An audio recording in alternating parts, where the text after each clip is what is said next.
Retrouvez tous nos contenus sur YouTube et sur les différentes plateformes. Et si vous voulez nous soutenir, un petit like nous aide beaucoup. Click, click. This is your Kodak moment.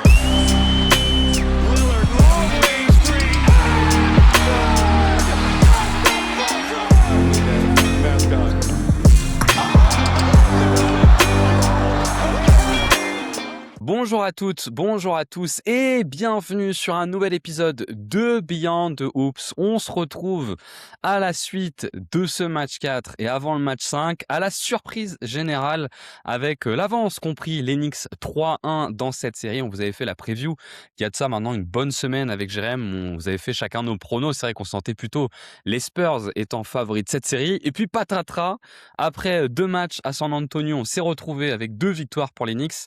Et puis les Spurs, après avoir pris le match 3 dans un match assez brillant, après avoir donné l'impression qu'ils allaient prendre le match 4, puisqu'ils ont mené de 29 points, se sont inclinés dans un des matchs sincèrement les plus dingues qu'on a vu en play-off ces dernières années. On est avec Paul pour pouvoir débriefer cette série, ce début de série, puis aussi ce milieu de série. Salut Paul, comment ça va? Bah écoute, ça va et toi? Écoute, je crois qu'il y a des moments dans la saison, il y a des moments dans notre exercice de podcasteur, il faut savoir kiffer. Et moi, je sais pas toi, mais moi, le match hier, j'ai quand même surkiffé. Je l'ai regardé ce matin, j'étais dans le lit. J'ai eu 2-3 moments, franchement, dans la deuxième mi-temps où j'étais en mode, ok, là, vous avez mon attention, les gars. J'ai beau être assez fatigué, j'ai envie de Ouais, regarder ce qui se passe, quoi, tu vois. mais moi j'aime bien la série, elle est kiffante. Mais alors, j'ai une question pour toi, parce que j'ai vu pas mal de gens dire que les playoffs étaient décevants. Est-ce que toi, t'aimes pas ces playoffs ou alors tu les kiffes? Non, moi j'ai plutôt kiffé les playoffs. Après, j'ai été un peu tricheur. Moi, je me suis quand même beaucoup sur conférence Ouest où c'était très cool. Sur ce que j'ai vu à l'Ouest, à l'Est, bah moi j'ai quand même bien aimé les séries de Détroit. Non, non, je trouve que les playoffs sont cool et surtout ils sont étonnants, quoi. Tu vois, je pense que c'est le trait caractéristique principal de ces playoffs, c'est que il se passe quand même des choses assez étonnantes. On l'a vu au premier tour, c'était notable avec les Lakers contre Houston. On l'avait avec les Philadelphie contre Boston. On l'a eu dans la suite des playoffs et puis là. Bah, on revoit un petit peu la même chose dans cette finale, sur laquelle on a eu un premier débat en off et c'est aussi pour ça qu'on voulait vous faire ce podcast tous les deux. Moi, j'ai trouvé que sur le début de la série, on va en discuter, mais que la série était tactiquement pas si intéressante que ça. Elle était plus au match 4. Je trouvais que le 4 était assez intéressant tactiquement. Je sais pas ce que toi t'en penses, mais je trouve que c'est une match-up assez lisible en fait quand même, cette match-up entre les Spurs et les Knicks. Ouais, moi je suis pas trop d'accord avec toi. Je vois pas en quoi le match 4 est vraiment tellement différent des autres matchs. On aura le temps d'en reparler. Je trouve que tactiquement c'est intéressant. En fait, de plus en plus, toutes les séries où il y aura Wemby, que ce soit en attaque ou en défense, en fait, tout sera centré autour de lui. Là, on commence un peu à s'habituer et les équipes commencent aussi à comprendre comment, battre un peu, l'équipe où il y a Wembanyama, quoi. En tout cas, les Knicks, sont en train de trouver une espèce de formule, quoi, parce que jusqu'à il y a encore une semaine, on se disait justement qu'on avait l'impression que Wemby était un peu, l'arme, vraiment implacable des playoffs, quoi, sa défense et là, on se rend compte dans la série qu'il y a les Knicks qui arrivent à trouver une forme de solution. Bah, du coup, peut-être que ce qu'on peut faire, Paul, c'est on peut peut-être directement rentrer dans notre classique ping-pong pour essayer de regarder les points clés qu'on voit de la série. Donc pour ceux qui nous rejoignent pour la première fois, ceux qui ont l'habitude, on réexplique quand même. Avec Paul, on va se lancer tour à tour dans un ping-pong pour donner les points qui nous paraissent les plus importants dans la série et qu'on regarde avec le plus d'attention. Ce qui va nous amener à parler de jeux et que de jeux pour qu'on puisse essayer de comprendre un petit peu tout ça. Et puis ça va durer, je pense, pendant l'heure qui suit. On va être ensemble. En tout cas, on est curieux d'avoir en commentaire votre avis sur la série. Puis on sera curieux d'avoir votre avis sur chacun des points qu'on cite. N'hésitez pas à mettre un petit like, à vous abonner. Vous connaissez la chanson. Et puis Paul, je te propose qu'on démarre notre ping-pong. Quel est le premier point à toi qui retient ton attention et dont tu as envie de parler sur cette série? Le premier point, c'est autour de Wemby, mais c'est pas vraiment du jeu, c'est autour du fait qu'il a pas mal de play, dirty et moi, j'ai un peu une théorie sur ça et je sais pas ce que toi t'en penses, mais en fait, ma théorie, c'est que, bon, il en fait sans doute un peu trop de gestes, dirty, mais vu qu'il a un profil physique qui est assez particulier, donc il est très grand. En fait, il se fait beaucoup bouger physiquement parce que c'est pareil, l'équipe en face, forcément, elle veut pas le voir, au cercle et donc du coup, il doit compenser beaucoup avec le haut du corps, ce qu'il peut pas compenser avec le bas du corps Parce qu'il peut pas pousser physiquement, en fait, avec ses jambes, les mecs, quand il est soit dans des écrans, soit au rebond. Du coup, il compense avec le haut du corps, sauf que le haut du corps, c'est les bras et donc du coup, ça fait forcément, soit plus de fautes, soit c'est plus visible, en tout cas, les coups bas que tu peux mettre. Parce que, quand tu enfonces un mec avec les jambes, c'est pas la même chose que quand, tu joues avec tes bras, quoi. Donc j'ai l'impression que c'est le côté un peu, play dirty qu'on peut voir, c'est uniquement lui qui essaie de compenser sur la réalité des playoffs qui sont que c'est très physique par, le fait qu'il a pas de suffisamment de puissance sur le bas du corps, plutôt que vraiment le fait qu'il soit le diable en personne comme on a pu le voir. Après c'est vrai il y a quand même eu des plays qui étaient un peu trop dirty où il aurait dû se calmer, quoi. Notamment, on voyait dans l'après-midi là l'écran qu'il met, sur Anunoby où, on sent que le contrôle de son corps est tout à fait, questionnable parce qu'il arrive, les 2 pieds en avant, enfin il s'il vise mal, je pense qu'il peut casser la jambe d'Anunoby, tant il arrive fort et avec les 2 pieds en avant. Ce qu'on voit globalement dans ces playoffs, c'est que les équipes sont extrêmement physiques pour empêcher, Victor d'aller au cercle et dès qu'il est mis sur des pick and roll et qu'il essaye de rouler au cercle, il est souvent confronté par énormément de corps et c'est compliqué. On sent que pour lui, je trouve, c'est compliqué de savoir comment aller jusqu'au bout de sa course. Et il sait pas trop en fait s'il doit jouer des épaules, s'il doit, contourner les joueurs et c'est assez compliqué pour lui et je pense que ça crée un petit peu de frustration. On l'a vu contre Casey, on le voit là aussi. Il est d'ailleurs à une seule faute, je crois qu'il a une seule faute flagrante d'être suspendu un match, hein, d'ailleurs. Faute flagrante qu'il aurait tout à fait pu avoir contre Jalen Brunson. Là, il l'a eu dans le 3e quart-temps, là sur le coup de coude qu'il met à 4 où il met quand même un coup de coude bas mâchoire, où c'est quand même un peu un miracle que 4 prenne pas un KO. Déjà, c'était un miracle que Nasrid prenne pas un KO. Là, c'est encore un miracle et finalement, il arrive à être à une seule faute, près, enfin une seule faute flagrante près, d'être, suspendu un match. Ce qui, si la série se prolonge, peut quand même avoir un impact, hein.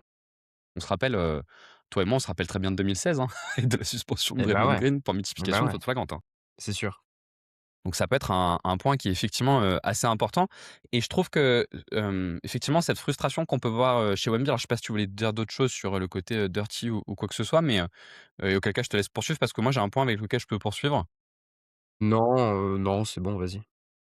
C'est je trouve qu'un point assez intéressant que je trouve sur la série, c'est que en fait, on se rend compte que les Spurs, ils ont quand même, un vrai manque de, tu sais, d'attaquants implacables. Ils ont pas dans leur attaque, tu sais, une arme un peu implacable, qui leur permettrait de créer du jeu autour de ça et finalement, le seul truc un peu implacable qu'ils ont les Spurs, ben, c'est la gravité de Wemby justement. Normalement, la gravité de Wemby, elle est censée être un peu implacable et ce qu'on voit, c'est que comme il manque de spacing, ils ont vraiment besoin de créer de la gravité autour de lui et je trouve qu'ils ont beaucoup de mal à le faire en fait, dans cette série. Je trouve généralement ce qu'on voit, c'est que sur les débuts de match, ils arrivent bien à créer de la gravité autour de Wemby parce qu'ils arrivent à créer pas mal de jeux de relance et que comme Victor est souvent plus rapide que l'intérieur face auquel il est confronté, que ça soit Mitchell Robinson, c'est beaucoup vu dans le match 4, ou même que ça soit 4, il a souvent un temps d'avance, tu sais, sur le temps de contre-attaque et tu sais, à partir de ce moment-là, ça crée tout de suite des agroupements autour de lui qui créent énormément d'espace et je pense que les Spurs sont efficaces sur contre-attaque, notamment par rapport à ça. Il y a une action, je ne sais pas si tu l'as en tête, dans le premier quart-temps du match 4, où c'est Mitchell Robinson qui vient de faire 3 ou 4 allers-retours, qui est complètement dans le gaz. Et Victor part en contre-attaque. Et en fait, je crois que c'est Alvarado et Josh Hart. Ils n'arrivent pas à savoir qui doit prendre Victor. Au final, ils sont les deux sur Victor. Et je crois que c'est Fox qui trouve une passe à droite à 45 sur Vassell, qui a un tir ouvert à 3 points. Et en fait, tu as assez régulièrement ce genre d'action sur les débuts de match. Mais en fait, si tu sors de ça, bah, je trouve que les Spurs ont énormément de mal à créer de la gravité autour de Wemby. En fait, quand le match avance, il a tendance à assez vite se fatiguer. Sur tout ce qui est lié autour du jeu de pick and roll, je trouve que les Knicks sont vraiment bons pour réussir à le bumper avec le joueur qui est souvent, dos au porteur de balle, donc il a du mal à faire la passe dans le corner, là, la passe qui est difficile. Donc finalement, ils arrivent bien à faire en sorte de l'éviter d'avoir de la gravité autour du cercle. Il y a finalement que dans le match 3 où les Spurs ont réussi à avoir beaucoup de gravité autour du cercle parce qu'ils ont beaucoup multiplié les drive and kick et au bout d'un moment, bah, à force de bouger, la défense des Knicks a du mal à être en place et ils arrivaient à trouver, Wemby au cercle.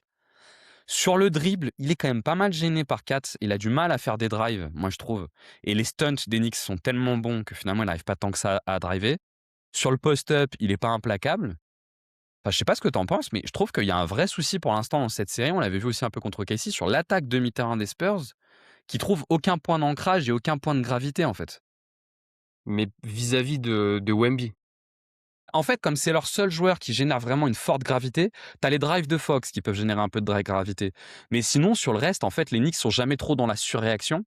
Et quand tu as aucun joueur de l'attaque qui permet de créer de la surréaction dans la défense, tu vois, les Knicks, eux, ils ont Brunson. On voit bien comment les Spurs défendent sur Brunson. Ils le prennent à 2 très très haut. Quand les Spurs ont joué contre KC, de la même façon, les Spurs prenaient très très haut chat. Ils le prenaient souvent à 2 à 3.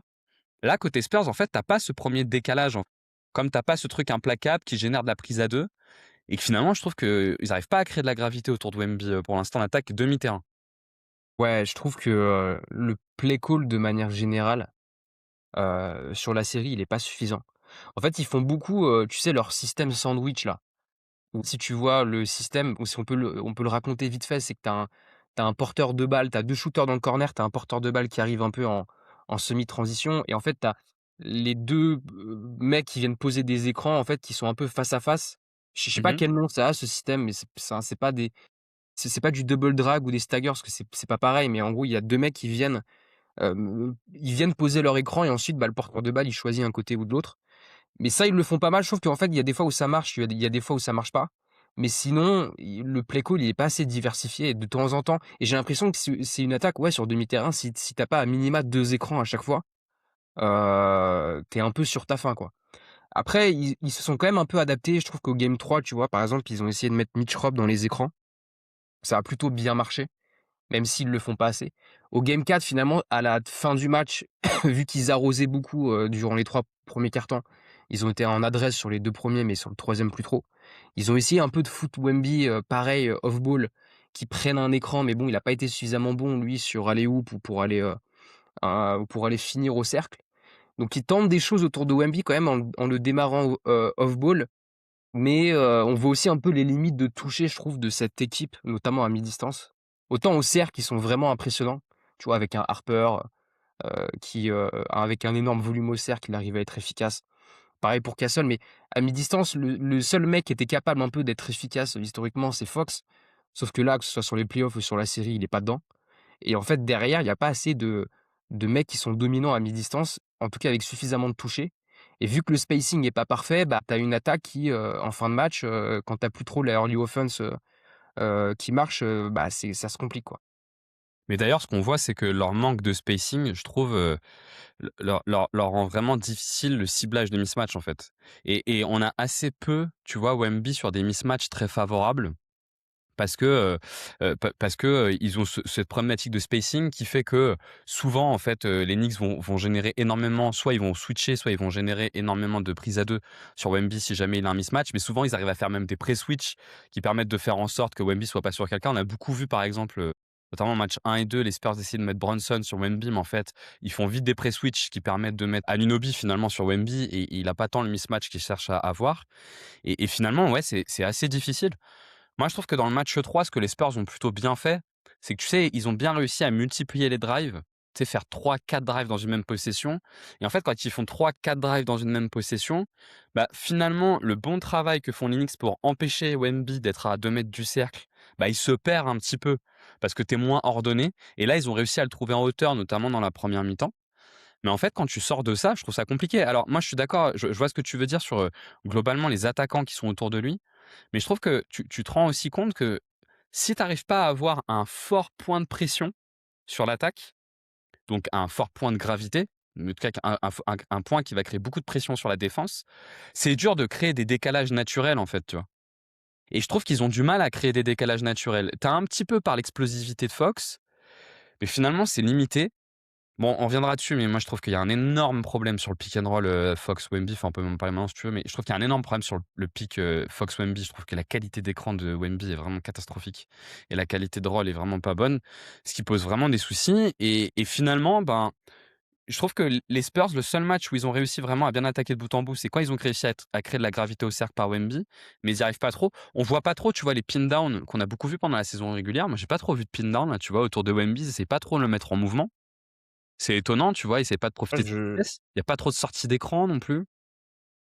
ouais, j'en ai vu pas mal moi, notamment au game 4 là. Après c'est en fait, le problème c'est que ça marche pas tant que ça, donc c'est moins marquant. Mais après ouais, ça manque de, heu, ça manque de diversification, tu vois? Il y a pas assez d'empty side action, je trouve. C'est quand même un bon moyen, tu vois, de mettre tes porteurs de balles dans de meilleures dispositions. Je pense que vu les Alvarado, Clarkson et Brunson qui sont sur le terrain, tu pourrais faire du post-up avec les petits aussi. Même si tu en as peut-être pas tant fait que ça sur la régulière et qui sont pas, spécialistes là-dessus, mais tu vois les Castle, Harper pourraient faire du post-up sur les petits et et ouais, de manière générale, après on voit aussi une limite, intrinsèque comme tu l'as dit quoi, parce que en fin de match, tu vois, quand c'est Fox qui doit porter un peu l'attaque, je suis désolé, mais là on arrive en finale NBA, c'est pas suffisant quoi. C'est pas suffisant, il est pas assez fort, il est pas assez bon passeur, il est pas assez bon scoreur, bon shooter, donc il y a des limites, intrinsèques, quoi. J'avais un point, si tu veux, avant de te repasser la main sur l'équilibre un peu qu'il y a entre Castle, Fox, Harper, qui effectivement est un peu c'est un peu le point de création, pour le coup des Spurs, ce trio-là, donc si tu veux, je peux me lancer dessus, et je te laisse réagir. Mais effectivement, ce qu'on voit, c'est que enfin, je sais pas, tu penses quoi toi des 3 là pour l'instant, sur la série? Des 3 ensemble sur le terrain ou des 3 chacun individuellement? Non, plutôt des 3 séparément, mais si tu veux des 3 ensemble ou des combinaisons qu'ils essayent de faire. Tu penses quoi toi là du de ce trio sur le J'ai fait backcourt là? un tweet aujourd'hui où en fait, en finale là, pour la première fois un peu de la saison, tu as Mitch Johnson qui met les 3 ensemble sur le terrain alors qu'il l'a jamais fait de la saison, notamment en régulière. Hem Et je trouve ça un peu dommage parce qu'en fait ton spacing en pâtit énormément et ils sont pas assez forts chacun de leur côté, pour, créer de l'offense et pour rendre ton offense efficace, même si ton spacing est pas bon et que du coup ça vient aider plus facilement. Et du coup derrière en fait il a fait des vu qu'il fait jouer les 3 ensemble, ça veut dire que derrière il y a des mecs qui ont moins de temps de jeu. Carter Bryant, il a à peine de temps de jeu. Pourtant il est pas si mauvais shooter et en défense, tu vois, il fait le taf. Barnes, il a plus du tout de temps de jeu. Alors je veux bien que physiquement, athlétiquement, ce soit compliqué, mais sur 5-6 minutes, je pense qu'il peut apporter. Donc je trouve ça un peu dommage qu'ils ont tué, leur rotation sur les ailes, parce que tu avais plus de spacing pour moi avec ces 2 mecs-là. Et après chacun individuellement, c'est des joueurs un peu différents, donc bah, je te laisse continuer. Je trouve que ce qui est compliqué en fait, ce qui a bien marché je trouve pendant la saison, c'était que aucun des 3 n'est implacable et tu avais du mal en fait à en avoir un qui était constamment bon et du coup en fait en avoir 3 c'était intéressant parce que tu en avais tout le temps 2 qui étaient bons ou au moins un qui était bon et finalement tu arrivais à créer de l'attaque. Mais là j'ai l'impression que ils payent l'autre, pan, de leur bouteille, quoi. C'est-à-dire que le fait qu'il y en ait aucun d'implacable crée un peu de manque de repères, je trouve, dans leur attaque. En fait, ce qu'on voit moi, je trouve que Harper, sur le drive, il est assez génial. Enfin, franchement, il fait des trucs sur le drive qui sont fous. Mais le seul problème, c'est qu'il crée pas beaucoup en sortie de drive. C'est vraiment un drive pour finir au cercle, mais le passing sur le drive est pas si dingue que ça. Et je trouve que ce que tu vois, c'est souvent qu'il démarre très, très fort ses matchs mais qu'il les termine relativement mal, tu vois? D'ailleurs, c'est lui qui fait la mauvaise passe sur leur mise en jeu au match 4. Au match 2, il démarre comme un boulet de canon. Du coup, Mitch Johnson décide de les faire jouer les 3 ensemble pour finir, mais Harper derrière finit très, très mal. Il a beaucoup de mal en fin de match et je trouve que plus le temps de jeu monte, plus il a du mal, donc on voit c'est encore plutôt un joker. Seul, je trouve que dans cette série, il vit beaucoup sur le shot making à 3 points et il est plutôt adroit, mais le problème c'est que dès qu'il sort de son shot making, il fait pas tant d'écart que ça et comme il bloque énormément la raquette, les Knicks, bah, il a quand même du mal à aller dans la raquette. Alors il arrive à exister parce qu'il est très bon, tu sais, dans un rôle un peu de presque d'ailier, il joue presque comme un ailier dans cette série, hein. C'est presque le poste 3 en fait, dans cette série. Il est très bon sur le rebond offensif, il connecte bien et il met un peu dedans et en fait, du coup, comme Fox est le meilleur shot maker des 3, Fox se retrouve à surjouer le shot making alors que Fox, normalement, c'est un driver. Enfin, normalement, il est là pour driver et je pense qu'il est venu pour jouer du pick and pop avec Wemby et beaucoup driver. Mais comme ils n'ont pas de shotmaker, c'est lui qui doit jouer les shotmakers. Et en fait, bah, il est pas du tout implacable quoi, sur le shotmaking. Alors, il y a des moments où il fait du bien dans le match 3, il termine quand même très très bien le match et il leur fait du bien. Moi, je trouve que dans le match 4, à part les 5 dernières minutes qui sont les plus importantes, je le trouve quand même plutôt bon parce que c'est lui qui met un peu dedans. Et quand ils sont pas bien, c'est le seul qui arrive à mettre un petit peu dedans. Et je trouve que globalement, il apporte du calme et qu'il perd quand même vraiment beaucoup de moins de ballons quand il est là. Mais je trouve que là, il paye un peu, tu vois, le manque de complémentarité des 3 et le fait qu'il y ait aucun pur shotmaker dans les 3 quoi. Tu vois, je pense que s'il y avait par exemple, je dis au hasard, mais un Devin Booker dans les 3 ça serait pas pareil parce que t'as un pur shotmaker qui est vraiment là-dedans et quand l'attaque est à l'arrêt, bah, il peut vraiment jouer de l'ISO et c'est vraiment son truc. Alors que là, c'est Fox qui s'invente un peu, dans un jeu un peu à la Devin Booker alors que c'est pas son truc, quoi. Ouais. Ouais, je suis pas trop d'accord sur Devin Booker, mais un autre problème aussi, c'est que est-ce qu'il y a vraiment un passeur playmaker qui est, dans les choix, tu vois, qui est très, très haut, quoi? Parce que Castle, on sait que c'est un bon passeur, Mais est-ce que c'est un si bon playmaker? Bon, il perd moins de ballons dernièrement, donc ça, c'est cool. Après, il a la skip pass, tu vois? Bon, il a la lob pass, mais aussi parce que c'est Wemby, donc il a la meilleure menace de lob, ça se trouve ever. Donc c'est sûr qu'il state pas de des passes comme ça. Mais est-ce que c'est un si bon passeur playmaker? Notamment quand tu arrives dans un contexte d'une équipe comme New York, tu vois? Qui fait des superbes rotations défensives et qui est très disciplinée en défense. Donc il y a la limite du shot making et aussi la limite du decision making global de ces 3 là, qui est pas parfait, quoi. Bah, ce qui est sûr, c'est que Castle perd moins la balle depuis que Fox est revenu, parce qu'il l'a un peu moins et ça lui fait du bien, parce que le volume était sûrement un peu trop haut contre Casey au début. Puis je pense qu'il y a il pourrait avoir un peu de création via Victor, tu vois? Parce qu'on voit que les Knicks aiment bien trapper quand même sur, le pick and roll, notamment sur Fox. Et les Knicks ont fait très, très mal aux Spurs dans le game 4, dans la deuxième mi-temps, en sortant fort sur Fox. Et je sais pas si tu as remarqué, mais il y a un énorme problème de pause d'écran, de Wemby. Et on a vu à partir du moment où Brown a mis Anunoby sur, De'Aaron Fox, en fait, Anunoby arrivait parfaitement à circuler dans les écrans et à garder Fox qui empêchait de faire des switches avec Kat et du coup, ils avaient pas cet avantage-là. Et en fait, le truc, c'est que tu as souvent des situations où Fox va prendre l'écran de Victor, où les Knicks vont un peu faire un hard edge sur Fox. Fox va essayer de chercher Wemby sur le short roll. Et dans la deuxième mi-temps du match 3, il perd au moins 3 ballons comme ça. Parce qu'en fait, Wemby, quand il roll, il perd complètement le contact des yeux avec le ballon. Parce qu'il fait des rolls à l'américaine et pas à l'européenne. C'est-à-dire qu'il fait des rolls où il tourne le dos au jeu. Et en fait, à chaque fois, Fox, il essaye de le trouver sur le short roll, mais il est jamais disponible. Tu as une action sur la fin de match, c'est aussi l'action d'ailleurs où il y a une interception sur Josh Hart, mais tu as une action en fin de match où Wemby va complètement au cercle et il se trouve pas. Il y en a une autre où Wemby décide de popper alors que Fox anticipe le short roll et Wemby va pas sur le short roll. Et en fait, je trouve ça dingue, c'est que, en fait, on dirait que Fox et Wemby, ils ont pas de connexion sur le pic. En fait, sorti la lob de la lob, où ils arrivent tous à le trouver, bah, s'ils le trouvent pas sur la lob, ils ont pas de connexion, ils sont tout le temps en rythme. Alors que comme il y a quand même des traps qui sont posés, des edges qui sont posés un peu sur le pic, tu pourras avoir un peu de création via Victor et son passing en le trouvant sur short roll. Mais comme les écrans sont pas très bons et que lui-même ne joue pas vraiment le short roll, ils arrivent jamais à trouver cette situation, tu vois. Ouais, mais bah, en fait, le truc, c'est que, avec Wemby, tu as soit intérêt à faire du pick and pop parce qu'il shoot bien à 3 points, plutôt bien, tu vois? Il a 35-36, c'est solide. Soit, bah, en fait, ce qu'il fait, c'est qu'il slip, il slip le screen, donc il fait pas une pause d'écran, en fait, Ouais, il le pose à peine, ouais. Mmh. il court tout de suite au cercle parce que de toute façon, il peut pas poser un vrai écran et sa vraie plus-value, elle est là, elle est sur le fait qu'il va vite au cercle et qu'il monte très haut. Du coup, c'est une menace.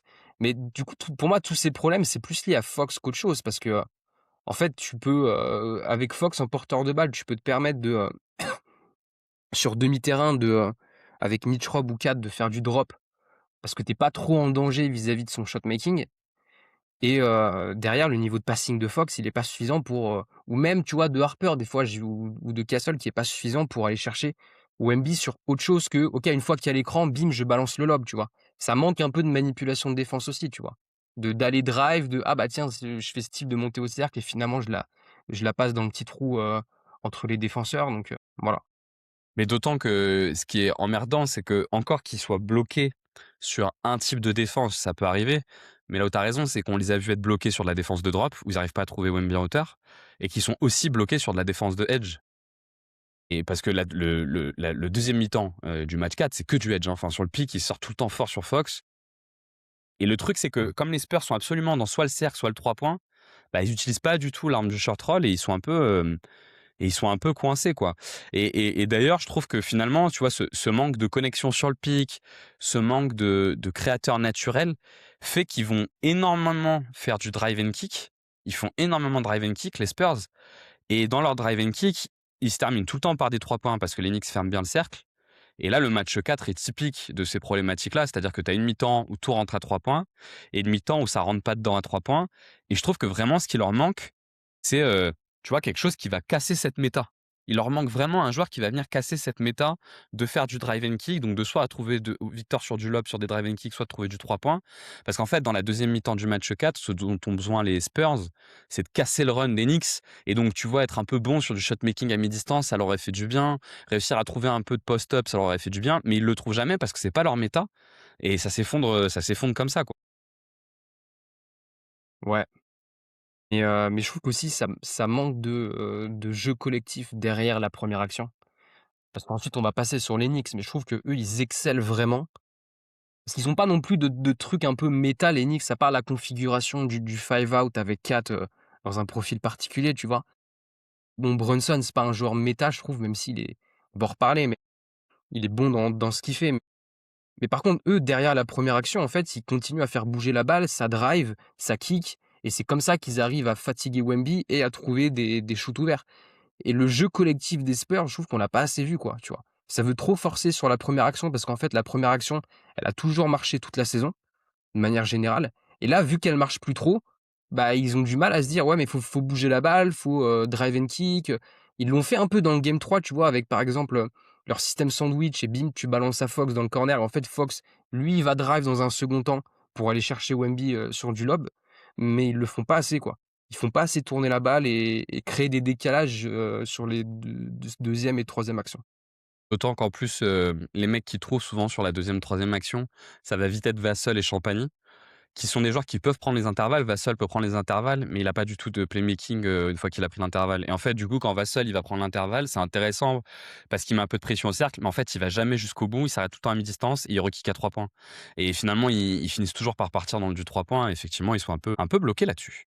Je te repasse la main, Paul, pour, un autre point que tu voulais aborder. Tu avais commencé éventuellement l'attaque des Knicks, mais je te laisse Ouais, choisir je ce que pense tu veux aborder. qu'on peut passer sur l'attaque, des Knicks et la défense des Spurs. Moi, je trouve globalement sur la série que, bon, Wemby, il est évidemment très impactant, il fait ses stats et tout, mais je le trouve trop agressif. Que ce soit sur les close-out, que ce soit sur Kat quand il doit sortir parce que, OK, Kat, il shoot à 40 à 3 points, mais tu pas non plus envie qu'il drive. Donc je le trouve d'une manière générale trop agressif, pardon, et du coup, il en pâtit en fin de match et il manque vraiment d'énergie.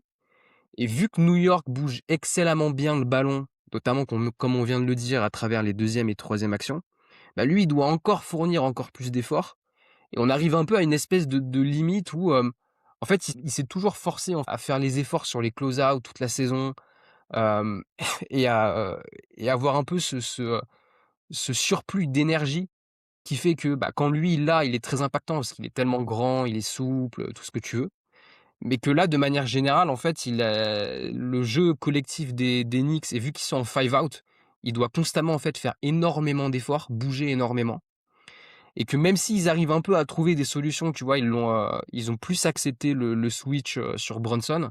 Derrière, en fait, il aura toujours ce côté: «Ouais, mais même du coup, si Brunson lâche la balle, il faut que je me replace, il faut absolument que j'aille au cercle». Donc du coup, ça fait des rotations, mais ça fait aussi, tu vois, des opportunités, bah, de gérer des 4v3, pour, l'équipe en face et là, c'est New York. Et du coup, il se fatigue encore plus à absolument vouloir aller au cercle et à beaucoup bouger du coup.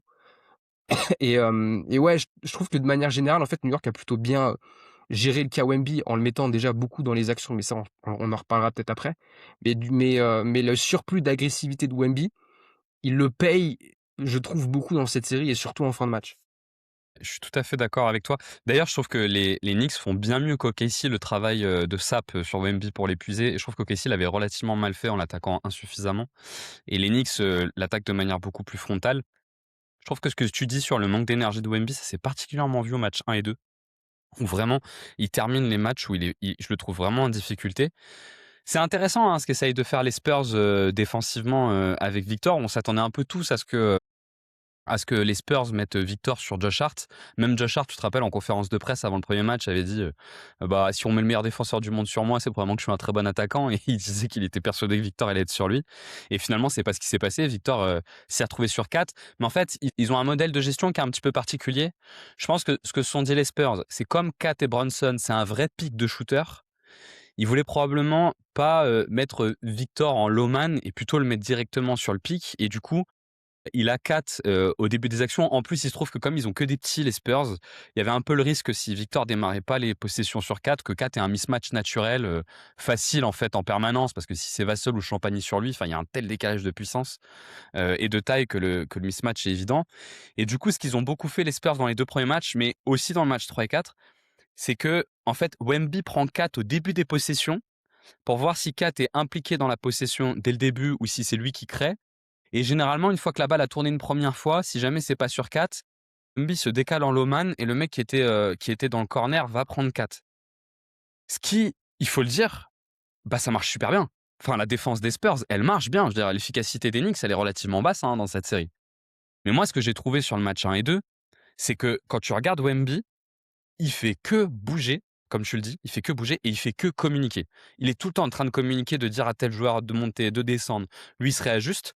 Et moi, je me dis, à un moment donné, il doit être épuisé, même intellectuellement, en fait. Il est sans cesse en train de réfléchir à ce qu'il doit faire. Ouais. Et moi, j'ai trouvé qu'il a énormément manqué de lucidité, effectivement, dans ce match 1 et 2, à devoir être autant impliqué sur la défense et autant faire ce coordinateur défensif, quoi. Même vis-à-vis de ses coéquipiers, il y a un moment où forcément tu te perds un peu, quoi.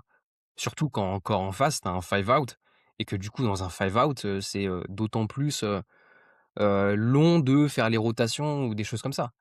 Donc ouais et Et puis un five out avec t'as raison, et un five out avec un très haut niveau de drive, hein. Anunoby, il drive énormément dans cette série et très bien. Kat peut toujours drive.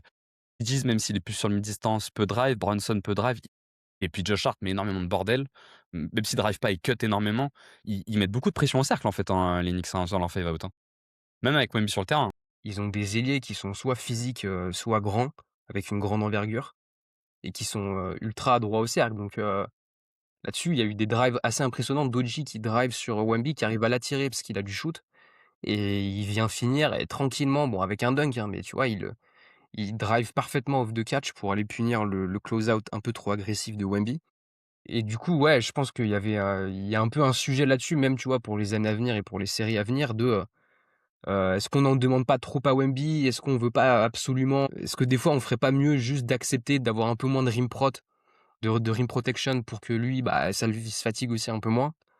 Bon là, ils vont perdre leur coordinateur défensif qui va aller coacher le Magic donc on verra, mais ce sera pas forcément pour cette série, mais en tout cas pour les autres séries, qu'il y a peut-être un ajustement à faire là-dessus, quoi. Tu disais que les Knicks, même pour impliquer Victor sur le pick, sont assez bons. Ce qui est intéressant, c'est que l'autre cas face auquel peuvent faire les Spurs, donc il y a ce premier cas où en fait ils vont défendre sur 4, il va défendre sur 4 au début, puis après il change, on l'a expliqué. Mais il y a aussi pas mal de possessions où il démarre hors 4 et où il démarre en low man. Et là, les Knicks font un super travail, ça s'est vu notamment au match 4, pour tout le temps, tu as commencé à le dire, mais pour tout le temps impliquer Wemby sur le pick. Moi, je les trouve hyper rigoureux dans l'exécution. C'est-à-dire que dès que Wemby, il est pas sur Karl Anthony Towns et dès le début des possessions, le mec qui est dans le corner, il va tout de suite poser un écran à Brunson. Et je sais pas si tu as remarqué, ils font toujours la même chose. C'est-à-dire que le mec qui est dans le corner, il fait un peu comme s'il allait cutter. Il passe pas très loin d'un shooter qui va être dans l'autre corner pour que si jamais Wemby veut changer et se mettre en low man, bah en fait Wemby il est sur un mec dans le corner. On l'a pas mal vu dans le match 4 où il s'est beaucoup retrouvé sur Bridges comme ça. Et en fait, du coup, les Spurs sont soit obligés de mettre Wemby sur le pick. Et en fait, le problème quand tu as Wemby sur le pick face à Brunson, bah, c'est soit tu concèdes un switch avec Brunson sur Wemby, ou bon, bah, Brunson peut quand même prendre l'avantage. Défendre en drop sur Brunson, c'est quand même compliqué parce que c'est un des meilleurs attaquants de drop. Du coup, ce que vont pas mal faire les Spurs, c'est qu'ils vont pré-switch pour faire en sorte que ça soit pas Wemby qui aille sur le pick. Mais comme le mec est passé proche d'un shooter, bah, sur le pré-switch, Wemby il est sur un shooter. Et là, il a beaucoup d'hésitation, il sait pas trop s'il doit protéger le cercle, s'il doit garder le shooter, et les Knicks arrivent à générer de la rim pressure comme ça. Je trouve ça hyper intéressant comment on attaque les Knicks quand ils impliquent Wemby sur le pick comme ça, moi. J'ai vu une stat passer qu'ils l'ont impliqué 27 fois sur le game 4 sur les actions et qu'ils ont scoré quand même 141 d'offensive rating, quand lui est impliqué, sur, sur l'action, quoi. Donc c'est assez fou, ouais. Ah, c'est énorme, ouais, effectivement. D'autant que en plus, ils ont une autre difficulté quand même, les Knicks, et ça va dans ce que tu avances là, tu vois, sur la défense des Spurs. C'est que, comme on le dit, il y a quand même un bon bout de la défense des Spurs qui marche. Et dans ce qui fonctionne par instant, ce qui a bien marché au match 3, mais qui marchait aussi pas mal au match 1 et 2 en début de match, c'est la presse sur Brunson, hein. Moi, je trouve que Castle, il fait un travail sur Brunson de presse tout-terrain qui est monumental. Et en plus, derrière, ils le prennent beaucoup à deux. Je sais pas ce que tu en penses, toi, là, tu t'en penses quoi, toi, de la série de Brunson, pour l'instant? Il est pas très efficace, au scoring et même en attaque de manière générale.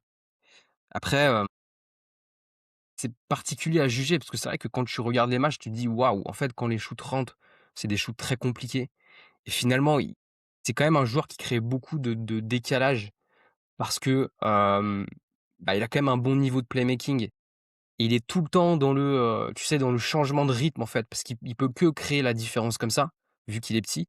Il est tout le temps dans le changement de rythme, à aussi bump son défenseur. Finalement, en fait, il s'en sort bien. Il est pas efficace, mais il y a du volume et après je trouve quand même qu'il a trop de shoot. Il y a un moment où Kat, il a pas assez de shoot. Il force trop sur Bronson.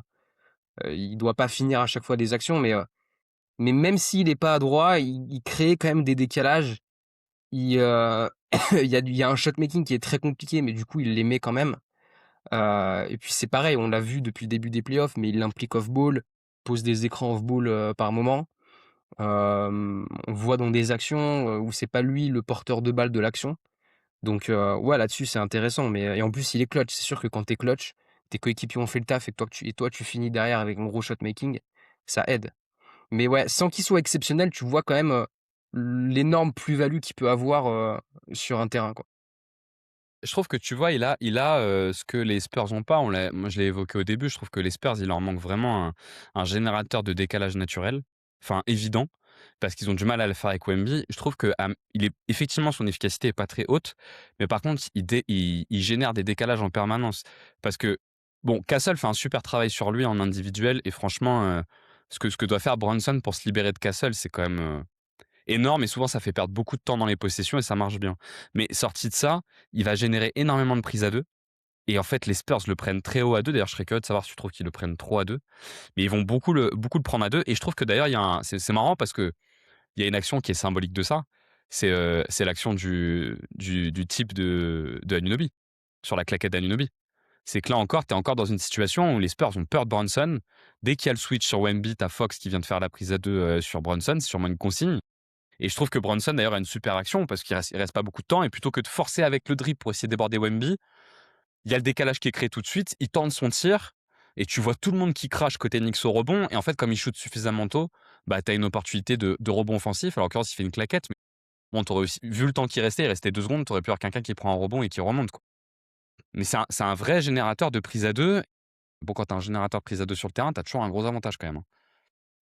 Peut-être que juste ce qu'ont eu du temps à bien faire les Knicks, c'est à mettre un joueur qui profite de ces décalages. Parce que faire des prises à deux, c'est intéressant quand il y a Anunoby, Bridge et Hart sur le terrain. Parce qu'en fait, t'as pas des très bons créateurs.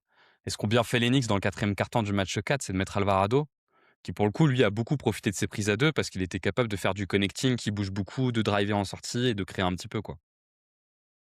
Ouais, alors il y a plusieurs choses. Je trouve que bon, la dernière action du game 4, je suis désolé, mais Fox, il doit jamais aller doubler sur Bronson, en sachant qu'il y a Wemby pour gêner le tir. Je trouve pas de manière générale qu'ils le prennent trop à 2 sur tous les matchs. Après, ouais, je trouve pas, ça m'a pas choqué, tu vois.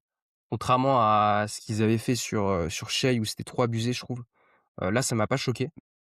Maintenant, tu pas intérêt non plus à trop prendre à 2 Bronson parce que le niveau de playmaking, il est là et derrière, ils sont très bons pour punir les 4v3 derrière, quoi.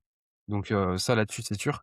Mais là où je trouve aussi très bon Bronson, c'est dans le pick and roll avec Mitch Robinson où en fait, les 2 ils arrivent quand même à être efficaces et à avoir des tirs, en tout cas, très rentables. Pas forcément les mettre parce que, bah, Mitch Rob, il pose des vrais écrans, il va vite au cercle, c'est une vraie menace de lob et Bronson, en fait, dans la manipulation de défense, là, sur pick and roll, quand il va snake le pick and roll, donc il va entre les 2 défenseurs, qui passe devant son défenseur à lui, il est vraiment très bon parce que même si ça passe pas, en fait, il arrive quand même à se créer un tir plutôt ouvert et c'est là où il est vraiment bon, c'est dans les petits espaces et c'est vrai que je trouve que les Spurs, quand tu le compares par rapport à Bronson, ils ont pas ce mec-là. Ils ont pas ce mec qui est capable de se créer, son tir dans les petits espaces, un tir suffisamment rentable, tu vois? Donc c'est là où il est aussi très bon Bronson, c'est dans ces petits espaces, sur le pick and roll, quoi. Brunson fait vivre la balle tellement longtemps en sortie de pick. Moi, je le trouve hyper fort là-dessus. C'est quand il sort du pick, là où tu vois que De'Aaron Fox, en fait, assez rapidement, il doit prendre son tir au driver. Brunson, il reste dans les zones intermédiaires pendant très longtemps parce qu'il maintient son dribble Ouais. en vie très longtemps et ça crée énormément de chaos dans la défense. Et parfois, il arrive à sortir un flotteur, parfois, il arrive à sortir un mi-distance. Il y a dans le match 1, le mi-distance qui sort là, avec le tir en cloche qui rentre, il reste très très longtemps. Le flotteur, après le 3 points qu'il met dans le match 4, là, c'est pareil. Enfin, le flotteur, il est complètement dingue, mais il reste longtemps, en fait, dans la zone intermédiaire et il crée beaucoup de chaos de cette façon-là. Toi, tu trouves que Fox aurait pas dû prendre à deux Bronson? Parce que Bronson met exactement le même tir sur Wemby 2 minutes avant, hein. Il a le même mismatch et il met le tir à 3 points, le tir qui les font passer de 100 à Ouais, 103 mais même et ça revenir sert à à -1. rien. Pour moi, ça sert à rien, faut que tu protèges le rebond. De toute façon, Wemby, il va gêner même si ouais, OK, Brunson, il a mis le tir sur Wemby, mais, dans tous les cas, pour moi, tu dois gêner, tu dois sécuriser le rebond parce qu'il restait suffisamment de temps pour un rebond, quoi. Je pense que la peur qu'ils ont, c'est il y a qu'un point d'écart. Ils ont probablement peur un peu d'un drive, au-delà du tir. En fait, Brunson, quand il est face à Wemby, il a vraiment soit possibilité d'aller au drive, soit au tir. Après, oui, tu peux faire confiance à Wemby. Bon, c'est clairement une consigne de Mitch Johnson, hein. Pour moi, là-dessus, on est clairement sur une consigne, hein. C'est pas Fox qui prend sa liberté d'aller de faire la prise à deux. Mais effectivement, derrière, ils sont coincés parce qu'ils sont tellement plus petits que les Knicks et moins costauds que les Knicks quand tu sors Wemby que du coup, c'est effectivement un peu compliqué. Ouais. Qu'est-ce que tu voyais d'autre, toi, comme point à citer? J'en ai plus trop, ah si, quand même un peu, bon, il y a la série incroyable de OG Anunoby là, qui nous fait du prime Kawhi, c'est n'importe quoi. Même les playoffs de manière générale.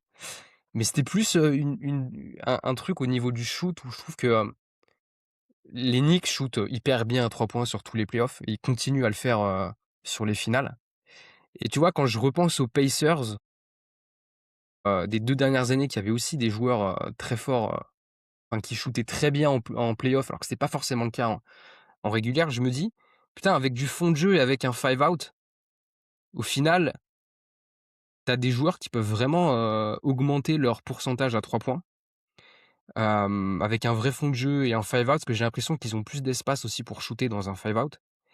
Et ce qui est drôle, c'est que du coup, je suis allé regarder tous les joueurs qui ont la meilleure adresse là sur les 10-12 dernières années à 3 points et finalement, on voit beaucoup d'équipes dernièrement là, c'est-à-dire les Pacers 2024-2025, les Knicks 2026, les Celtics aussi là, Horford, quand il était encore là et je me dis alors il y a forcément la plus-value du five out, la plus-value du jeu collectif qui était pas le cas des Celtics, mais qui est le cas des Knicks et des Pacers et je me demande s'il y a pas aujourd'hui une limite un peu physiologique du shoot qu'on peut dépasser. Parce que tu sais, l'adresse au shoot a toujours été 40, 42%, 43 et je trouve qu'il y a plus en plus de mecs sur des runs de playoffs qui sont capables, mais de surperformer comme, rarement et ce qui est drôle, c'est que c'est rarement des shooters élites de base ou des purs shooters. C'est souvent, en fait, des 3&D. D'ailleurs, tu vois, le Thunder, ils ont aussi eu, là, sur les playoffs, Caruso et Cason Wallace qui ont, excellemment bien shooté. Eux aussi, ils ont des séquences en five out. Bon, le ballon, pardon, il bouge moins bien chez eux que chez d'autres équipes, mais eux aussi, tu vois, c'est des 3&D qui sont pas uniquement des shooters purs et ouais, je sais pas ce que tu en penses de ce que je viens de dire, mais je trouvais ça intéressant. Ce que je trouve intéressant, enfin, je trouve qu'en fait, ce qui est compliqué avec le tir extérieur, c'est quand on est trop dépendant. Je trouve quand tu vois ton efficacité offensive dépend trop du tir extérieur, ça crée une pression sur le tir extérieur qui est embêtante. Et Genre les Cavs. ouais, voilà, par exemple, beaucoup d'équipes arrivent à diminuer ça en mettant de la pression au cercle. En fait, ce qui marche très bien, c'est le truc typique, c'est je suis très fort sur le tir extérieur, je suis pas dépendant du tir extérieur parce que je suis capable de beaucoup aller au cercle. Le problème qu'on a, c'est que maintenant les équipes défendent tellement bien le cercle que ces équipes qui sont dans cette méta, je mets de la pression au cercle pour pas être dépendant du tir extérieur et sinon j'ai le tir extérieur, bah souvent elles sont coincées sur pression au cercle. Et notamment quand tu joues contre Victor. Quand tu joues contre Victor, ben, la pression au cercle, bah, normalement, elle est jamais évidente. Et d'ailleurs, les Knicks, je regardais, mais ils sont un peu comme OKC, ils sont un peu mieux qu'OKC, mais c'est à peu près pareil, hein. Ils font des matchs autour de 29-30% de fréquence au cercle, c'est assez peu. Et moi, je trouve que ce qui marche très bien dans ce que font les Knicks pour enlever cette pression-là, bah, c'est qu'ils ont un joueur, comme tu as dit, qui n'est pas méta. Mais en fait, c'est intéressant d'avoir un joueur hors méta. C'est qu'en fait, ils peuvent, sur des séquences, ne pas être dépendants de pression au cercle et tir extérieur parce qu'ils ont Jalen Brunson, qui va pouvoir soit jouer un peu d'isolation, soit forcer mi-distance, soit forcer, tu vois, du flotteur. Et d'ailleurs, on a vu dans cette série pour l'instant, sur les fins de match, ça aide beaucoup. C'est un peu ce qu'avait OKC avec Shai, hein, aussi, hein, c'est quand même la même logique qu'a OKC avec Shai. Et finalement, moi, je trouve que ce qu'on voit, c'est que ce qui fonctionne bien, c'est effectivement quand tu as des shooters qui sont intéressants à 3 points, mais que tu leur mets pas trop de pression parce que tu as de l'alternative. Il se trouve que l'alternative naturelle, c'est la pression au cercle. Mais bon, en fait, souvent, quand tu arrives en finale de con, en finale NBA, tu as un énorme protecteur de cercle. Et donc, tu reviens souvent en mi-distance. En fait, il faut que tu aies un bon joueur de mi-distance pour sortir de la dépendance à ça, quoi. Autre équipe, hein, qui souvent surperforme un peu sur le tir extérieur en playoff, c'est Minnesota, hein, et qui est un peu pareil, hein. Il peut avoir Edwards qui, alors, soit va jouer sur de l'isolation, mais qui peut aussi jouer sur du mi-distance et qui a ça aussi, hein. Mais c'est marrant parce que moi, j'ai pas la même lecture là-dessus parce que Ce que pour n'ont pas moi Indiana d'ailleurs. Enfin, Indiana, il l'avait un peu avec Siakam quand même, mais ce que n'a pas complètement Indiana. ouais, mais moi, je suis pas trop d'accord avec ta lecture. Pour moi, c'est plus, en fait, il faut que la pression au cercle vienne de ces shooters-là. Et donc, du coup, pour qu'elle vienne de ces shooters-là, faut pas que ce soit juste des shooters à la Sam Merrill ou Max Strus qui, en fait, sont pas assez grands, pas assez physiques, pour aller mettre vraiment de la pression au cercle. Il faut que tes shooters, en fait, soient aussi athlétiques, notamment sur les ailes.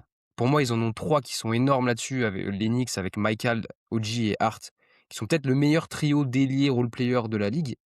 Est-ce que le Thunder n'a pas suffisamment, notamment quand Jalen Williams et AJ Mitchell étaient blessés?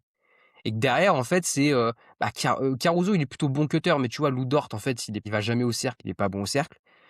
Kayson, il est quand même un peu trop petit. Derrière, les Isaiah Joe, McCain, Wiggins, c'est quand même trop peu athlétiquement en termes de taille, physiquement aussi. Même si McCain, on a vu des choses intéressantes, hein, off the catch et tout, mais je trouve qu'il faut que ça vienne de ces role players-là, parce que justement, les Knicks et le Thunder, je trouve qu'on voit quand même les limites un peu de Brunson et Shai, qui sont beaucoup à mi-distance. Et quand l'adresse est pas si bonne que ça à mi-distance, bah, il faut que ça vienne des autres joueurs, en fait. Je trouve que les Knicks, là, ça vient des autres joueurs. Le Thunder, c'est venu des autres joueurs, mais pas suffisamment parce que J-Dub, AJ, ils étaient pas là. Il n'y a pas suffisamment d'ailiers compétents là-dessus. Et les Knicks, eux, les ont.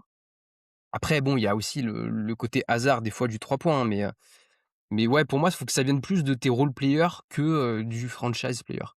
Même si évidemment, c'est toujours mieux d'avoir un franchise player qui apporte beaucoup de danger au cercle. Oui, donc ce que tu dis, c'est que ce qui est intéressant, mais effectivement, ça c'est une tendance qu'on constate depuis, enfin qu'on peut constater, c'est que il faut que tes role players soient pas trop unidimensionnels offensivement, quoi, pas soit que dans le tir. Et effectivement, ce que tu dis, c'est que finalement, c'est plus intéressant d'avoir des Mathurin, des McDaniels. Je parle même que sur la partie offensive, hein, ou des Devin Vassell, que des Sam Merrill ou des Max Strus, quoi. Parce que tu vas pouvoir, si jamais ils mettent pas dedans à 3 points, déjà tu peux attaquer les close-outs, ce qui est hyper important. Et s'ils mettent pas dedans à 3 points, tu vas pouvoir quand même générer de la pression au cercle. C'est vrai que celui qui est d'ailleurs, ce qui leur donne confiance, souvent à ces joueurs-là, et le meilleur exemple de ça, c'est évidemment OG Anunoby, quoi, qui est l'exemple un peu ultime de ça, ouais. Ouais, moi, je trouve quand même que, enfin, sans relancer le débat, mais je trouve quand même que ce truc de pouvoir ne pas être trop dépendant, je trouve que les Spurs, par exemple, ils sont beaucoup trop dépendants de pression au cercle et tirs extérieurs. Il leur manque vraiment un joueur un peu qui peut te porter sur des séquences, sur isolation mi-distance. Ouais, non, mais ça, ouais, ça, c'est sûr. Et De'Aaron Fox le fait pas assez bien et Brunson leur fait terriblement mal là-dessus, quoi, parce qu'il casse la méta. Tu as besoin de casser la méta par moment pour Ouais, la ouais, pour non, pour mais la par rapport relancer, aux Spurs, ouais. Ouais, c'est sûr. pour la relancer. Hem, peut-être qu'on peut dire 2 mots sur Anunoby, tu l'as évoqué rapidement. Je sais pas si ça sera forcément très long ce qu'on va dire sur OG, mais hem, moi je trouve que ce qui est incroyable avec Anunoby sur la série, c'est que premièrement, il a un combo de tir et de drive qui est exceptionnel. Enfin, tu l'as dit, mais ça, je reviens pas dessus. Notamment, le nombre d'actions, on le voit driver, dunker sur des close-out de Wemby, c'est assez impressionnant. Je pense que ça donne beaucoup d'énergie à son équipe et c'est assez impressionnant. Et moi, je trouve que le travail défensif qu'il fait, oh là là là, c'est incroyable. Là, tu vois, sur le match 4, la première mi-temps, c'est Bridges qui prend De'Aaron Fox en défense et Anunoby, il est sur Castle. Et en deuxième mi-temps, il change. Et en fait, tu vois que les Spurs essayent de fuir Anunoby sur le porteur. C'est-à-dire qu'en fait, quand c'est Anunoby sur Fox, ils font plutôt monter la balle par Castle. Et inversement, quand c'est Anunoby qui est sur Castle. Il est excellent sur les aides, mais ça, on le sait. Dès qu'à un moment donné, les Spurs sont obligés de repartir sur Fox en playmaker parce que Castle, c'est trop léger. Il circule dans tous les écrans, il bump dans tous les sens, il est jamais en retard, il est tout le temps là. Tu vois, moi, j'ai beaucoup dit moi j'ai toujours trouvé qu'Anunoby c'était un joueur absolument génial, mais j'ai toujours dit que je trouvais que son contrat, qui est très très haut, je trouvais que pour le profil, il était un peu trop haut. Mais là, tu sais, t'es sur un profil de role player, mais tu sais, tellement ultime. Parce qu'il est quasiment un contrat max, là, Anunoby, quoi. Il touche 40, je crois, à l'année, hein, c'est ça, hein, de mémoire, hein. Il est très proche du contrat max, hein. Ouais, de toucher 25% du cap, je crois. Mais il est d'une telle polyvalence, enfin, je le trouve incroyable. Enfin, je sais pas si t'as un truc à ajouter sur lui, mais moi, je trouve que c'est Non, vraiment fou ce qu'il fait, quoi. ouais, il est incroyable, tu vois, il tourne à 24 points, 78 de true shooting. J'aimerais bien savoir les mecs qui ont sur les 4 premiers matchs d'une finale qui étaient à 24 points et 78 de true shooting à 55% à 3 points en plus. La surchauffe à 3 points compte beaucoup, mais c'est sûr que même sur tout le reste, on voit même pull-up à mi-distance par moment. au cercle, c'est quand même assez dingue. Il y a de la défense on ball, off ball, ouais, il est incroyable, quoi. C'est le meilleur 3&D de la NBA et je sais même pas si aujourd'hui dire 3&D, c'est le respecter parce qu'en fait, il est limite, c'est limite une star dans son rôle à lui, quoi. Et sachant qu'il avait déjà fait, enfin c'était quand même en partie lui qui avait fait tourner la série contre Atlanta, hein, au premier tour, hein. Quand les Knicks sont menés, 2-1, il est monstrueux dans la fin de série. Tu vois, je regarde dans la série contre Atlanta, il tourne à 22 points de moyenne, quasiment 9 rebonds, 61 au tir, 57 à 3 points. Vraiment, enfin c'est assez dingue. Et effectivement, l'apport qu'il a, il est colossal, quoi.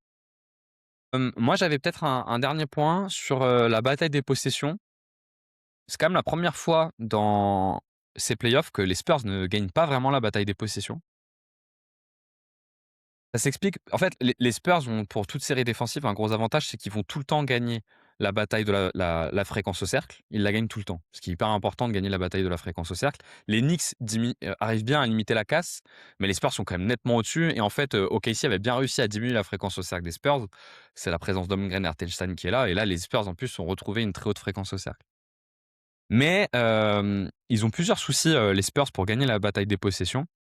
Déjà, les Knicks sont très prudents sur leur création. Ils font que des passes, pas sur remarque, mais en fait, ils font que des passes à une main, enfin à un joueur. Ils font jamais des skip passes. Il y a très peu de passes difficiles qui sont tentées. Les seules passes un peu difficiles qui sont tentées, tu sais, c'est quand ils essaient d'aller trouver Mitchell Robinson en hauteur, tu en as déjà parlé, qui marche plus ou moins bien, mais en tout cas, il y a une vraie présence qui est mise, c'est une prise de risque qui a de la valeur. Bronson est quand même assez génial, hein, pour pas perdre la balle. C'est quand même un joueur qui peut maintenir la balle en vie tellement longtemps sans la perdre que finalement c'est dur de le perdre la balle. Et en fait, les Spurs qui gagnent tout le temps la bataille des turnovers, là, la gagnent pas spécialement. Et le deuxième élément, c'est que comme Wemby est soit sur 4 qui est au large, soit il se retrouve sur Hart mais qui est tout le temps en mouvement, tout le temps à faire des cuts ou qui va arriver au rebond offensif lancé, et que autour de Wemby ils sont tous petits et ils se font tuer sur la bataille du rebond offensif, hein. Et ça, c'est nouveau pour eux. Parce que contre OKC, Hartenstein a limité la casse, mais ils étaient très bien. Les 2 premiers tours, ils l'avaient remporté de mémoire. Et on retrouve un des problèmes qu'a les Spurs, qui est que le problème, c'est que dès que tu sors Wemby de la raquette, comme ils jouent tellement petit autour, t'as Castle qui arrive un peu à prendre des rebonds offensifs, mais ils se font avoir sur la bataille des possessions et ils n'arrivent pas à la gagner, quoi. Et là encore, enfin, c'est vrai que là, tu retrouves ces ailiers, quoi. Hart, Anunoby font un truc monumental sur le rebond offensif. Ils partent de tellement loin, donc ils arrivent tout le temps à le lancer. Ils sont tellement costauds, ils sautent tellement haut. Hart, il prend tellement de rebonds où t'as l'impression qu'il a la tête au cercle. Enfin, les Spurs n'arrivent pas à gagner cette bataille-là, et comme ils l'ont toujours gagné dans ces playoffs jusque-là, ça leur fait mal, quoi. Et c'est compliqué pour eux. Ouais, mais je trouve que, tu vois, je suis allé regarder les stats, les turnovers, le turnover percentage et le offensive rebound, percentage, c'est presque le même. Je trouve que juste c'est intéressant parce que la série se joue pas trop là-dessus, en fait, sur la bataille des possessions. Même les lancers, il y a une différence en faveur des Spurs, mais du coup, ouais, c'est pas en faveur des Knicks. Par contre, c'est sur la transition où je trouve que ce soit Hart, que ce soit, Bridges par moment ou même Brunson, on le voit en transition. En fait, il va finir au cercle avec des tirs hyper durs. Je trouve que c'est sur la transition où, le Thunder s'est un peu perdu, en fait, enfin, ils ont fait beaucoup moins de transitions, déjà sur la régulière et ensuite sur la série contre les Spurs et je trouve que là, les Knicks, ils arrivent quand même à en faire suffisamment. Alors pareil, peut-être qu'ils gagnent pas forcément cette bataille de transition, mais en tout cas, ils arrivent à se créer des tirs, les Knicks en transition et ouais, je trouve que c'est une série pour le coup, je trouve pas que elle se joue sur la bataille des possessions. T'as quand même sur les 2 premiers matchs, parce que les vues d'ensemble, elles aident, mais sur les 2 premiers matchs, t'as quand même les Knicks qui sont à 30% de rebond offensif quand les Spurs sont à 14 au match 2, et les Knicks sont plus bas en turnover percentage que le sont les Spurs. Et sur le match 1, ils sont quasiment à égalité sur l'offensive rebound, et les Knicks sont en dessous des 10% de turnover percentage, hein. C'est surtout sur les 2 derniers matchs où les Spurs ont rééquilibré, mais ils perdent les 2 matchs à San Antonio quand même pas mal là-dessus, hein, au final, hein. C'est quand même un point qui a eu de l'importance sur les 2 premiers matchs, quoi. Est-ce que tu vois d'autres points à aborder sur cette série? Ouais, non, c'est bon. Je pense qu'on a fait le tour. Comment tu sens la suite? Est-ce que pour toi c'est fini? Est-ce que pour toi les Spurs ont encore une chance et par quel biais ils pourraient réussir à reprendre la main? J'ai pas envie qu'il y ait une autre équipe qui, remonte un 3 en finale. Pour moi, il faut que ça reste pour l'éternité, les Cavs 2016. Comme ça, j'irais déjà modifier un peu tes line-up. Moi, le trio Harper, Castle, Fox, je trouve que sur le terrain, ça marche pas. Tu es obligé de remettre un peu Barnes dans la rotation. Donner plus de temps de jeu aussi à Carter Bryant, tu vois? Bon, Keldon, ça marche pas trop sur les playoffs, mais et peut-être l'utiliser différemment aussi. Je trouve que déjà sur les rotations et même pourquoi pas tester la line-up, la double big line-up avec Wemby et Cornet pour encore plus appuyer sur le rebond off et vu que tu switches en fait, vu que tu commences à switcher pas mal Wemby, sur Brunson, sur des séquences que tu veux pas créer de décalage, bah, au moins tu aurais Cornet pour protéger un peu mieux le rebond def. Donc il y a sans doute un truc à faire autour des line-up. Après le problème, c'est la gestion, du clutch aussi. Ils perdent 2 matchs dans le clutch, ils ont des avances. Si les gars, vous pouvez pas tenir un résultat, il y a un moment, il faut que tu puisses le tenir, quoi. Et là, bah, il y a du coaching, il y a des choix, tu vois, sur la dernière possession, c'est Harper qui est le passeur, alors que tu as plein de meilleurs passeurs quand même dans cet effectif. Il y a des choix dans le clutch que je comprends pas. Donner des ISO à Fox sur OG Anunoby, il y en a eu plusieurs là dans le 4e carton, le game 4, c'est pas normal, quoi.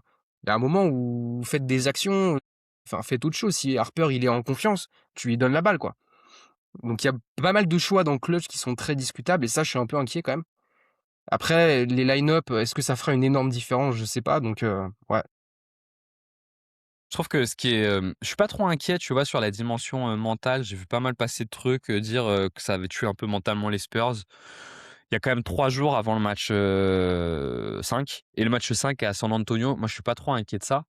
Moi, ce qui me rend inquiet pour les Spurs et c'est bien normal, c'est que maintenant, il faut faire un 3-0. Donc ça veut dire qu'il faut pas qu'il y ait un match où les Knicks aient une explosion à 3 points, sinon tu es mort. Enfin et il se trouve que tu sens que tu vois, Mitch Johnson a fait une déclaration, je crois, après le match 4 en conférence de presse où il a dit, «Je veux nullement manquer de respect aux Knicks qui jouent très bien au basket, mais j'ai l'impression que c'est quand même nous qui décidons des matchs». Et je trouve qu'en fait, c'est un peu ça, c'est le plafond des Spurs est plus haut, mais ils sont beaucoup plus irréguliers et ils gèrent beaucoup moins bien leur temps faible, que les Knicks et ça se joue pas mal là-dessus et c'est vrai que les Money Time en sont un très bon exemple. Donc forcément, tu sais, quand tu es dans ces cas-là, tu as toujours l'impression, bah, que la meilleure équipe, c'est l'équipe qui a le plafond le plus haut, mais la gestion des temps faibles, c'est un truc qui est super important et comme ils ont le plafond le plus haut, ben, je me dis que c'est possible parce qu'il peut y avoir un truc un peu où ça s'aligne et où en fait, ils commencent à mieux gérer leurs temps faibles et en fait, ils arrivent tellement à avoir des avances dans les matchs qu'il faut juste mieux gérer les temps faibles, quoi. Donc je me dis que c'est possible. Le seul truc, c'est qu'il faut vraiment que les Knicks aient pas un coup de chaud, et pas un coup de chaud sur un des 3 matchs, ce qui paraît compliqué. Mais bon, il y en a quand même 2 à San Antonio. C'est vraiment dur à dire. Moi, je pense que j'irais sur une défense un peu plus basique. Tu vois, peut-être que je tenterais le truc de faire full, Wemby sur Josh Hart quand même. D'essayer de laisser tomber ce truc avec Kat et de me dire: «Ils vont plus jouer avec Kat» et je vais retenter du low man, basique, tu vois, pour protéger le cercle. Je pense que ça pourrait être intéressant. Je suis complètement d'accord avec ce que tu disais tout à l'heure. Il faut que Wemby ait des schémas défensifs un peu plus simples pour être plus utilisé en attaque, parce que la pression extérieure des Knicks est bien trop efficace en fait pour permettre à Castle, Fox ou Harper de créer, et ils ont besoin que ça passe plus par Wemby en attaque. J'ai l'impression que c'est un peu comme ça que ça pourrait passer, quoi. Bon, après, il y a quand même 2 matchs à San Antonio, ce qui est pas rien sur les 3. Il suffit de prendre le premier et après tu auras un match de fuego, au Garden, ce qui va être intéressant. J'ai tellement été nul en prono, mais nul à chier en prono depuis le début des playoffs que je me fais pas confiance. Du coup, j'ai envie de dire l'inverse de ce que j'ai envie de dire, tu vois? Parce que j'ai quand même envie de croire que les Spurs ont encore leur chance. Évidemment, s'il fallait miser, je miserais sur les Knicks, mais j'ai l'impression que c'est pas fini, quoi, parce qu'ils ont clairement le plafond le plus haut pour moi sur la série. Mais tu raison, les ajustements, ça compte. Mike Brown domine quand même très, très nettement Mitch Johnson. Il fait des ajustements toujours beaucoup plus tôt et des choix qui sont toujours plus judicieux. Et c'est compliqué. Les Spurs perdent quand même 2 matchs dans le Money Time en faisant des C'est dingueries, ça, quoi. c'est Ils ça le font des problème. dingueries. C'est que là, la chance, tu peux pas la laisser passer comme ça. Ouais, je Ils ont suis d'accord, hein. mené à chaque match, ils ont mené de plus de 10 points. Non, mais même au-delà de ça, Paul, les Money Time. La passe de Wemby dans le dos de Castle avec la faute derrière qui Ouais, permet non, mais de c'est de sûr. lancer à Brunson pour passer devant. Le lay-up de De'Aaron Fox là, à 16 secondes de la fin, même si moi je trouve que c'est enfin je trouve qu'on en fait un peu trop et que ça peut être discutable. Pour moi, c'est surtout Anunoby qui fait une action de dingue. Mais là encore, ils font nimp. Et tu Je vais perds 2 matchs en revenir Money Time parce que tu fais nimp. Pas parce que tu ouais, loupes des tirs, parce que tu fais nimp. après, les gens, ils veulent pas écouter, cette raison, mais la raison, c'est l'expérience, quoi. Il y en a, tu leur parles Oui, oui, bah, là, d'expérience, c'est l'expérience, mais clairement, là, c'est les mais il y a un moment où, tous ces moments, chauds, bah, il y a une équipe qui l'a déjà vécu, quoi et ils l'ont vécu sur plusieurs rounds de playoffs, tu vois? Donc forcément, ça joue. Quand ça joue sur des petits détails comme ça, Bah ouais, à la fin, l'équipe qui gagne, c'est pas forcément la plus talentueuse, mais c'est l'équipe qui sur les petits détails, où se placer au rebond, venir aider ou pas aider, bah en fait, ils le font bien et ça, c'est l'expérience. Et l'expérience, elle s'achète pas. Après, ce qui est sûr, c'est que vu que ça joue sur un point, s'il y a bien une équipe où on pouvait se dire, ouais, l'expérience, je m'en fous, c'est bien les Spurs de Wemby, avec aussi 2 top 4 de draft à côté de lui. Mais là, le coach, c'est pareil, le coach, il n'est pas expérimenté, tu Tu vois, avant qu'on fasse le truc, je me suis re-regardé les 4 dernières minutes du match entre les Knicks et les Spurs. Le nombre d'erreurs qu'il y a, qui pourraient être des erreurs de manque de lucidité des deux côtés, mais c'est n'importe quoi. Et il se trouve que la dernière, elle est côté Spurs, et comme ils perdent, on retient plus les leurs. T'as une action sur un rebond offensif où Kat il panique sur un rebond défensif et il envoie un headshot sur, je crois que c'est sur Anunoby en fait pour donner de la relance. Ils ont de la chance, il n'y a aucun joueur des Spurs qui traîne. Du coup, ils perdent pas le ballon. T'as la contre-attaque de Josh Hart. Josh Hart, il envoie une séquence de Saligo où il fait l'interception. Il va au dunk, mais en fait, il manque de lucidité. Il pense qu'il peut dunker. En fait, il peut pas dunker. Il essaie de faire un lay-up, ça loupe. Derrière, je sais pas si tu fais attention, mais il fait n'importe quoi parce que c'est lui qui est sur Castle. Il oublie de faire le box-out. Castle prend le rebond offensif et il fait faute sur le rebond offensif, ce qui fait que Castle a deux lancers francs. Et en fait, on retient le truc de Fox à la fin parce qu'il se plante, mais en fait, ils font tous n'importe quoi. Tu pourrais même rajouter les arbitres qui sifflent une faute sur Alvarado alors qu'il fait retour en zone. Enfin, c'est sur la dernière action. Moi, je pensais même qu'il y avait temps mort en fait de Mike Brown, tellement je voyais pas de faute. Genre, je revois la séquence, en fait, il y a pas de faute. Mais pour moi, il y a retour en zone. Et en fait, on retient beaucoup le dernier, alors que dans les 3 dernières minutes, les deux équipes font qu'enchaîner les Non, manques mais de c'est sûr, lucidité parce qu'ils sont en panique, quoi, tu vois. c'est sûr. Le seul truc, c'est que par contre, les Knicks sont les 2 joueurs qui font aucune erreur dans la fin de match. C'est Jalen Brunson et Anunoby. Et en fait, depuis le début, à chaque fois, c'est les 2 qui font jamais d'erreur dans les fins de match. Ou qui en font très très peu, qui les limitent vraiment. Et au moins, s'ils font des erreurs, c'est un tir manqué. Tu vois, c'est pas une connerie, une balle dans la tête, une balle dans le dos, un lay-up, en fait, t'as mal géré. Et là, clairement, ça fait une différence, quoi. Anunoby, d'ailleurs, qui est champion NBA et qui a un petit peu d'expérience, et Jalen Brunson, qui est plutôt connu pour son calme. Et ben écoute, allez, prono final, Paul. Est-ce que ça termine comment? Et après, on s'arrête. Ça termine au Garden, allez, 4-2. Ça termine au Garden en 6. Ah, allez, moi, j'ai envie que ça termine au Garden en 6. Là, j'ai envie de voir un peu le bordel que ça peut être. Ouais, je pense que ça peut être C'était, sympa, hein. c'était quand même fou, même si je tiens quand même à le préciser, le prix des places, c'est un scandale. Le prix des places, il n'y a pas des places à moins de 11 000 balles. C'est quand même un Après, scandale. ils les vendent, hein, vu qu'il y a tout le show business mondial qui vient, à chaque match maintenant, ils les vendent, hein, leurs Non, places. mais il y a tellement tout le showbiz que j'ai vu que genre Hailey Bieber et ses potes, elles étaient dans le deuxième cercle. Tellement il doit pas avoir de place en bas et que c'est tout le showbiz, quoi. Le truc de fou. Enfin, au match 3, il y avait quand même une belle ambiance de merde, hein. C'est le feu du feu, c'était quand même bien mou, hein. Et le match 4, je pense que tu mets n'importe qui, ça va être le feu sur un truc comme ça, quoi. Ouais, c'est sûr. Mais bon, je pense que ça joue un peu. Bon, en tout cas, on est curieux d'avoir votre avis en commentaire. On espère que ça vous a intéressé. On fera tout probablement un dernier podcast à la fin de la série pour voir un peu comment ça a terminé. On vous prépare 2 podcasts pour l'été, d'autres contenus. En tout cas, restez connectés. On trouvera rapidement de quoi parler. À plus.